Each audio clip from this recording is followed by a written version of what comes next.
broadcast is now starting. All attendees are in listen-only mode. Hi, good morning and welcome to our introduction to Google Chronicle. Presenting today, we have myself, Ian Dutton, and Chris Martin, Head of Customer Experience Engineering at Google Chrome. Over the next 30 minutes, we'll look at the problems associated with storing the large amounts of events and alerts generated from enterprises today. We'll look at how Google Chronicle scales to capture all of your security telemetry, as well as providing advanced security analytics. We'll take a look at deployment options, and also, in addition, you'll also receive a £50 voucher or a donation to the NHS for attending today. And please feel free to ask any questions in the chat, and we'll have a Q&A session at the end of today's webinar. So let me hand over to Chris to introduce Google Chronicle. Fantastic. Thank you very much indeed, Ian, and good morning, everyone. So as mentioned, my name's Chris Martin. So I work here at Chronicle, and Chronicle is part of Google Cloud. And in today's session, we're going to cover off how we're starting to bring some cloud-native security analytics to our customers. Now, with that, let me first of all double check if I have managed to get my screen sharing working successfully. So if hopefully the screen is sharing. If not, let me know.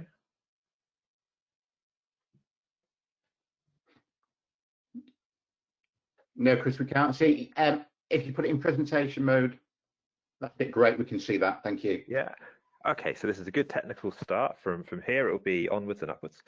So I guess the first thing to cover off a bit of the background around Chronicle. So the genesis of Chronicle comes from over 10 years ago. So around this point in time, there was a large nation-state attack that was publicly made available to the world as the Operation Aurora attack, and that had a couple of pretty interesting outcomes. So the first one was at this time back around 2010, Google was internally logging the vast majority of its security telemetry and keeping that for several months to years. So this was things like DNS, web proxy traffic, and lots of other pretty large volume log sources, but also very valuable when you're trying to work out what's happened with the security incident. And the end result of this, if we fast forward a few years, is that the Google engineering team, who were working on what we call the threat analytics group, they responded to that attack, and it became quite apparent that even back in 2010 we were doing things that were pretty advanced and had functionality that many enterprise customers would like to have. So that started off this journey of going through and having a startup unit within Google, and eventually it came to fruition, and that became Chronicle. So effectively, Chronicle is an externalization of the tooling that we use here internally at Google. Now, in terms of the challenges that we try to solve with Chronicle for our customers, you can summarize it as speed, scale, cost, and visibility, I guess. Lots of customers have a whole host of great security solutions, and they try to bring them together centrally, and that's often done with a SIEM. However, one of the challenges around this is the way that kind of worked for from 2000 onwards and the like was it was based on using a sort of traditional database in the back end. We had a pricing model that was based on the amount of data that you ingested. And as time has gone on, the sheer amount of data that we have has gone up exponentially. And that type of model of licensing based on fixed, consumption based, as well as trying to use, relational databases in the back end to scale it, just doesn't really work at the scale that companies are starting to work at today. It also left lots of companies operating in a cybersecurity posture of we only analyze some real-time stuff and maybe a week or so back because that's all our systems can do. So one of the things that we try to do here is, and what we do at Google, is that we keep a year's worth of all data online and readily searchable. So when you actually have an incident, you're not limited by only being able to keep a few days worth of data. So that's one of the key things here, the scale side of things. As this is a Google solution, it's all SaaS based. So in that regard, there's no managing of infrastructure. You could kind of think of it a bit like G Suite. It's just a web-based interface that you consume, and Google manages everything else in the back end. So in terms of the first challenge, so it's very much we try to solve the scaling issue. There's no infrastructure. It's all SaaS based. Uses Google SRE, site reliability engineering, and procedures like this. So it's massively scalable, incredibly resilient. We then try and solve the cost challenge. So there isn't a consumption-based model in Chronicle. It's a fixed price model based on employees. So the idea there is that you can start to bring some of the most useful and generally high volume security telemetry that you'll have, things like all your web proxy logs, all your firewall logs, your endpoint detection and response logs. So these are some of the most valuable logs for working out what happened when there was a security incident. And we want to make it so that you're not penalized or you're having to do a massive amount of filtering or dropping logs that could actually stop you answering a question. And that all leads to the final point about trying to make sure that you don't miss threats. So a couple of things that we're doing here. One would be we take threat intelligence that Google has visibility of on any given day. Between 25 to 40% of all the traffic on the internet goes across Google's backbone. So Google does get incredible visibility about what's happening across the sort of malware landscape. And that sort of information and intelligence is put back into the platform. And the way we make it available is you can write detection rules using something called Yara. And if you've ever used another Google product called VirusTotal, you'll be familiar with Yara. Yara actually stands for yet another recursive acronym. So there you go, but it's basically just a language for how you describe and find threats in malware. And we use the same language, but for finding and detecting threats in log data. So bringing some of this together, the architecture of this all, as mentioned, is a SaaS-based solution. So if we were to work from the bottom of our architecture here up, from the yellow section upwards, ingestion is via using your existing data pipeline and collectors and agents. We can also use APIs. In actual fact, a lot of the time we try and directly integrate. So if you have a whole host of other great SaaS-based applications or EDR services that have a cloud integration, we can go straight off to that cloud connection and bring in the data. We also partner with a lot of threat providers. So we take their threat intelligence into the platform, and that's all included in that fixed price model. There's no extras. It's not kind of an a la carte and bolt pieces together. And what's pretty powerful with this as well is we take all of this threat intelligence that we bring in, so IOCs about IP addresses and domains and things like that. Not only do we apply it in real time, which many folks do today, but we also apply it historically against all of your ingested data continually. Now, the reason that's really important and starts to give companies visibility and coverage that they may not have had before is because when you have a set of indicators that come out from a cyber threat intelligence, often that campaign will be weeks, if not months ago. So by the time it's discovered, the information is curated and then put out there to the larger industry. The threat happened months ago. So applying it in real time is good, but at the same stage, the real value is actually applying that historically and seeing, okay, that campaign that happened 7 months ago, did I see similar indicators in my environment? And that's one of the things that we automate away. So that's a pretty powerful feature there. And then, as I briefly mentioned on the intro just a second ago, when we talk about enrichment, so we have the ability to query VirusTotal, part of Google as mentioned, and our internal threat team here called Uppercase. So they work amongst the larger Google security operations team, and they curate and put custom threat intel back into the platform and engage with customers to help for things like threat detection and the like. So moving on up to our red section in the middle, this is largely the representation of the SaaS model that we have as such, but everything in Google runs within containers. So if you've ever looked into Docker or Kubernetes, it uses this technology in the back end. So when you run a query in Chronicle in the back end, it may spin up like 5,000 containers, run your search, and then get rid of them in a second. So we have this massive elasticity that we can start to do for very powerful searches. And that's one of the reasons that when you run a search on Chronicle, we can guarantee that a result will come back in like 250 milliseconds, whether you're searching that for a log yesterday or you're searching a log that was 10 months ago. So as an analyst, you get an instant result. You're not having to wait. And also you can start to ask questions about your data that you may not have been able to ask before because you've now got a year's worth of data online. And then last but not least, I guess the main use cases that customers are using Chronicle for today. So the SOC playbook for doing incident investigation is very much one of our core use cases here. So from a tier 1 or tier 2 analyst, they can start to have those operationalized playbooks and run them against Chronicle and get their answers instantly. We do have an API first approach with Chronicle. So everything we do in the platform can also be done via API, which also means a lot of this can be automated. So if you're looking to move into a journey around automating things, or perhaps you're already going through that, with a SOAR platform or something like this, then everything we can do can be automated. And then, the key value here is then that ability to do advanced threat detection for a live stream of data or against historical data that we've ingested. So starting to piece some of this together and how it would play in.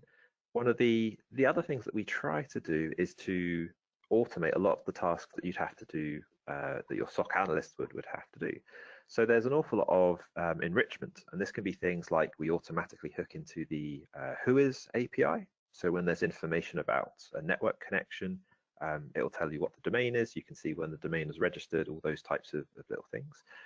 It can also be things like sometimes a log message may not include all the data that was in there. It may just have a process ID and not the process name. Well, we're able to join data together. We stitch data together, so often we can inject to actually say what that missing bit of data was. So it's lots of very subtle but very powerful features like that that mean as an analyst, when you start to look at a timeline of activity, you don't have to keep pivoting off and then going and doing a secondary or third lookup to work out what exactly you're seeing in the log is. The gist of it is to stitch all the data together. So by the time you start to look at the timeline of activity, you've got all the pertinent information in front of you, and you can start to go through and make a decision. Another areas where we start to expand that, we do the same thing for devices. So this is a quite simple but difficult challenge in terms of how do I even work out what my assets are and who is using them at a given point in time. So we capture, for example, all of your DHCP activity to tell you which device was which host at which point in time. Another reason for capturing all of the DNS traffic that you could have in your environment is, again, when you start to look at some historical investigations and we start to look at something that happened 3 or 4 months ago, for example, if we don't have all of the DNS activity at that point in time, then you can hit a dead end, because if you do the lookup now, there may be no information available. So again, another one of the reasons why we store everything and then do that enrichment as well. That's part of some of the things that we start to stitch together. So in terms of starting to get usage out of Chronicle and how folks are starting to make use of the platform today, there's, I guess, 3 main areas we could break it down to. We have folks who have a mature SOC and SIM in place with lots of playbooks, in which case that's often that we can start to extend what they do. So for example, you have a SIM solution in place and it's able to keep maybe a week, maybe a month's worth of data. What we can start to do is plumb Chronicle into that, offload the highest volume logs into Chronicle, and start to make use of having far longer storage, far quicker searches, and still leverage the processes that you have for your existing theme. We see a lot of traction when customers have made heavy investments in an EDR or EDR solutions. So EDR, endpoint detection and response, is an incredible set of security telemetry that we put on our Windows and Mac devices. But often the sheer volume of that data is a problem for current SIMs to ingest, let alone store for any length of time. So again, a very strong play of ours is to integrate with folks like Carbon Black and Tanium and CrowdStrike. And again, I think as I mentioned, we just go off usually, if we can, do a direct API call, and that data streamed into us directly. Then you have a year's worth of all your EDR data, and we apply that threat intelligence against it historically. And then last but not least, while Chronicle has a history as a threat hunting platform, we are pivoting and doing more and more SIM type use cases.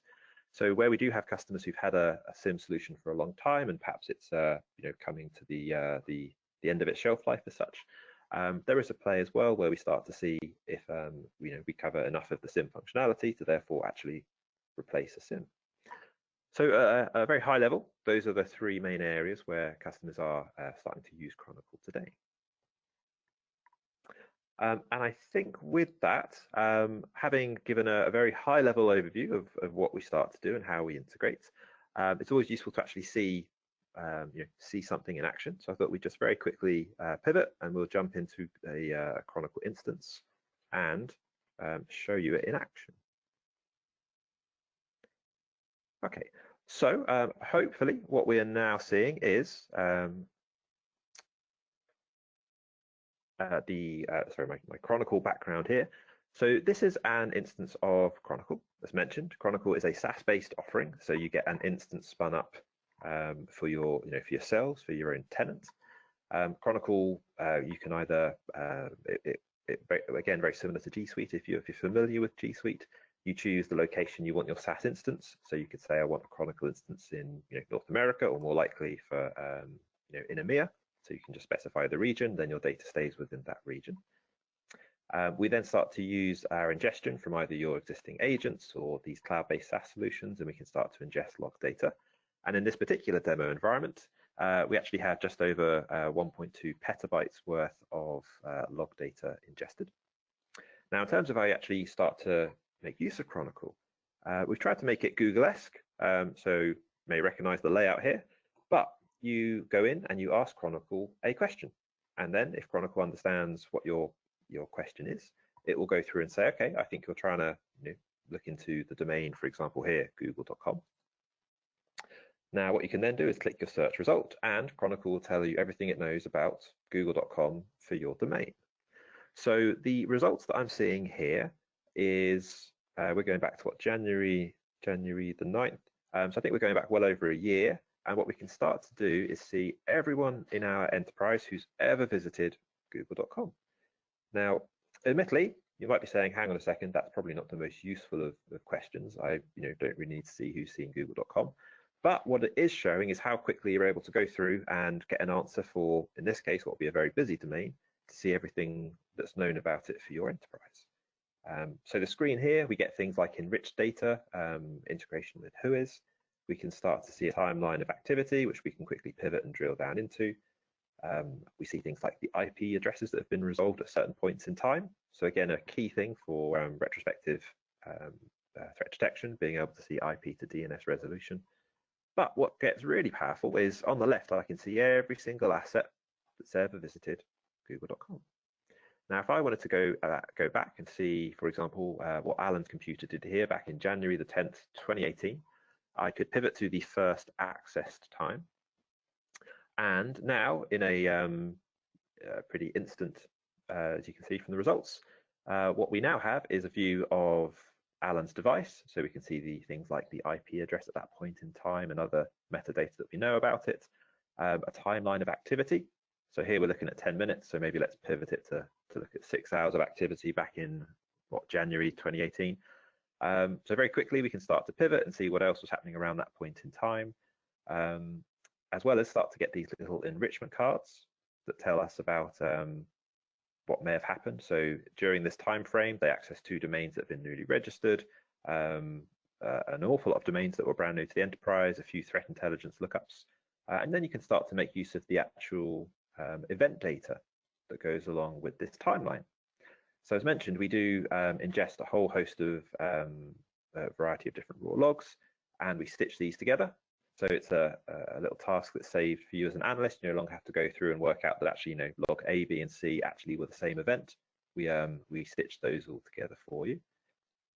And then you can start to go through and pivot, filter, include, exclude, basically all the operations you'd expect, so you can go through to start answering some of the questions. Now that's a very, very, very quick view just on how quickly you can start to search the platform, which gives a good view about the speed of things. I'll just very briefly touch upon the threat intelligence element of how we take in historical data and apply threat intelligence to all of it. So on the screen here, I can see we've got several IOC matches for devices in our enterprise. And what we do here that is pretty powerful and pretty unique is we'll go and show you when those IOCs were first ingested. So actually this IOC, I'll pick on the one down the bottom. So this is some APT activity from the US Department of Homeland Security. That feed was ingested 2 years ago, but what Chronicle can tell us is that the first match within our environment was seen a year ago, and there was a last seen match 20 minutes a year ago. So as an analyst, I can very quickly see that it looks like this has been in an environment for a prolonged period of time. So we can very quickly drill down into that IOC match, and Chronicle will then tell us its insights, for example, the integrations and lookups against VT and things like that. But what we could then do is see all the assets who this impacted. So again, we could do some root cause analysis. We could drill in onto Todd's computer. We're back to February 2019 now, and we could start to see all the activities that occurred during that time frame. Another very powerful feature that we have is something called prevalence. So we use a statistical check to analyze what's common and uncommon in your environment.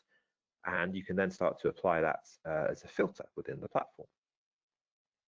So if we wanted to go through and say, okay, only show me activity for Todd's computer around this time frame where it's got a prevalence of, say, less than 10 or 7, because I misclicked on 7. So what that does is gets rid of lots of the common activity and just shows something new.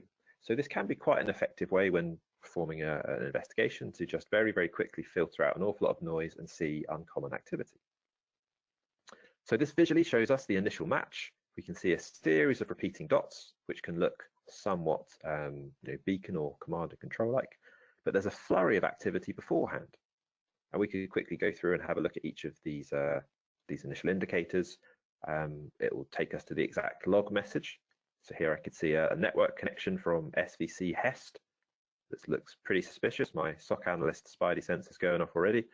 And start to follow through our playbook, and here we see another example that we've automatically stitched together what our DNS from ExtraHop, Zscaler, EDR from Carbon Black.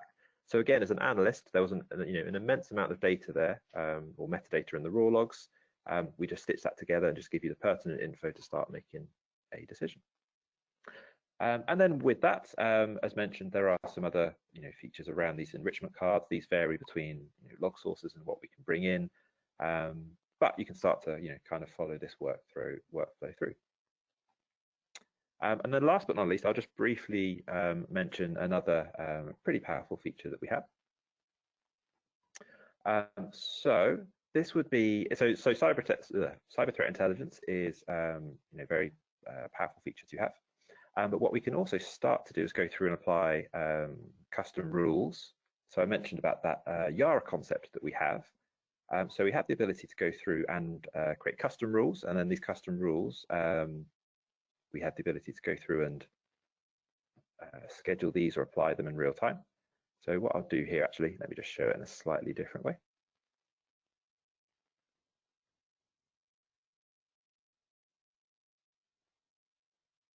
Oops, let me try clicking on that one again.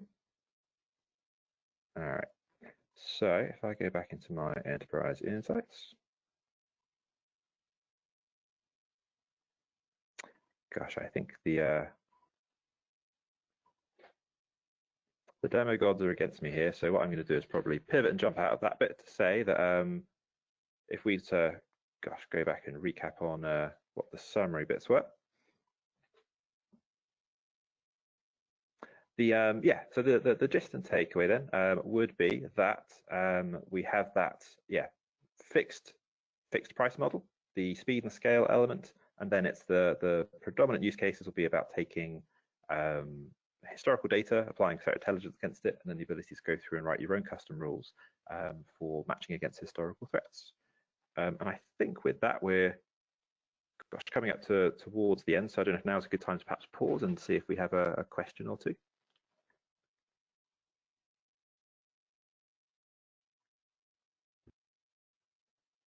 Okay, thank you, Chris. So, in summary, we've seen how Chronicle solves the scalability issues and costs associated with traditional SIEMs. We've seen how we can detect modern-day threats using Chronicle. Due to the massive storage and search capabilities, obviously on the Google platform, we can now retrospectively search for those previously unknown IOCs. So rather than doing it in real time, we can go back to a year's worth of data and look for those IOCs. And we're searching that within milliseconds, so petabytes of data in milliseconds. And then finally, it's really easy to deploy, and it can be integrated within either new or existing environments. Okay. So let's open up the webinar to questions, and we'll go to the chat and see what questions we have.